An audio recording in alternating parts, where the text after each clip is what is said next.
there's a small push in Europe against AI regulation, and there has been a huge push in America against AI regulation, which did not work. But basically, so this is the Financial Times. European CEOs urge Brussels, so the head of the EU, to halt landmark AI Act. So I don't know if you remember, it would have been a year and a half ago or so. The EU announced their EU Act, and it's going to be the best regulation of AI anyone had ever seen. And I love this meme. Sorry, on TikTok you can't see it. It's a very good one. It's basically the meme of the guy standing in the corner at a party, and he's saying they don't know we have the best AI regulation. What the EU was going for was regulation rather than progress. So they started to regulate rather than building AIs, whereas America got on with it with Google, Meta, OpenAI, Anthropic, etc. And China got on with it with DeepSeek and Quen and lots of other different players. The EU had Mistral in France. That's it. I think that's it. And so the EU was lagging behind, and instead of saying, "Oh, we need to get on," we need to get on this, we need to start catching up. Instead, the EU reaction was to regulate and to push back on artificial intelligence, which I think was a mistake. But yeah, there seems to be a similar feeling going on. Obviously, there's a lot of factors here, but there seems to be a loosening in the AI Act coming from the EU because they realize it might be too strict. And this is always going to be a problem. This is not anti-EU. This is not any. There's no political stance here. This is about when you have people who do not understand technologies regulating those technologies, there's always going to be a friction because they don't know what the technologies are capable of. And with a technology like artificial intelligence, which is moving so fast, what you write 6 months ago is no longer going to be relevant because law takes a very long time to shift. It takes a long time to write and to go through all the different processes. It's always going to be lagging behind. So yesterday we talked briefly about Disney. Disney are suing Midjourney. So there's a big question of intellectual property law.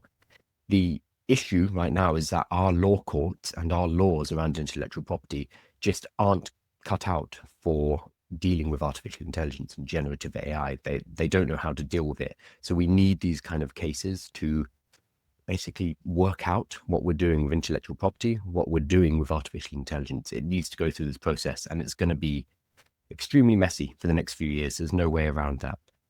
So in the EU, though, the chief executives of large European companies, including Airbus and BNP Paribas, have urged Brussels to halt its landmark Artificial Intelligence Act, as the EU considers watering down key elements of the law to come into force in August. Oh, okay. That surprises me. I thought it had already come into force. Okay, so it's taken such a long time that it hasn't even kicked in yet. Okay, that's telling. It's been years of writing this act and getting it ready and making sure it's the perfect act. But in all of that time, AI has changed. It's changed a lot.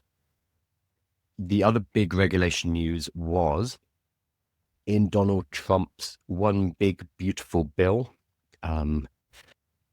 On Tuesday, so a couple of days ago, there was a moratorium which had been kind of added into the One Big Beautiful Bill, which would have said you cannot make state regulations of artificial intelligence for 10 years from now. So it was going to be a law that stopped you making laws about AI for 10 years in order to deregulate the industry and allow them to do what they want basically for 10 years.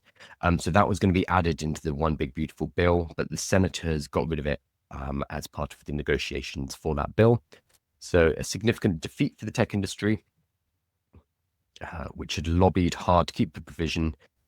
Oh, they voted 99-1 to remove the provision. Okay, so it wasn't even close. Companies such as OpenAI and Google previously argued in support of blocking states from regulating AI, so as to avoid what they said would be a patchwork of rules that could hamper innovation. But critics on both the left and the right, 99-1, said the AI moratorium, which had earlier been approved by the House, was an attempt to forestall any attempt to regulate new AI systems. I mean, yeah. Many also noted that Congress had not passed any significant new tech rules in decades, meaning that a ban on state AI regulation might effectively mean no regulation at all. Okay, so I think this is sensible. I think a law that bans laws for 10 years, that is too sweeping, that is too wide. Regardless of what the content is, regardless of what the niche is, I think that was a crazy thing to suggest. And I am pro AI, but I think that kind of moratorium, which says we're not going to look at this for 10 years, we're not going to think about it, we're not going to have any laws or any discussions about this, that to me seemed mad. So I'm glad that that has been shot down. So what we're seeing here is we have in the EU, we have an organization, a body that is about to, it looks like, successfully regulate AI and basically kill off Europe's or the EU's ability to compete in the AI race. I'd argue they've already fallen too far behind to be a competitor anyway, but this is going to final nail in the coffin. Whereas in America, we have, tried to remove any regulation whatsoever. That was tabled, but then it was actually, I think, for the better, rejected. So we're seeing two very different ways of approaching regulation here.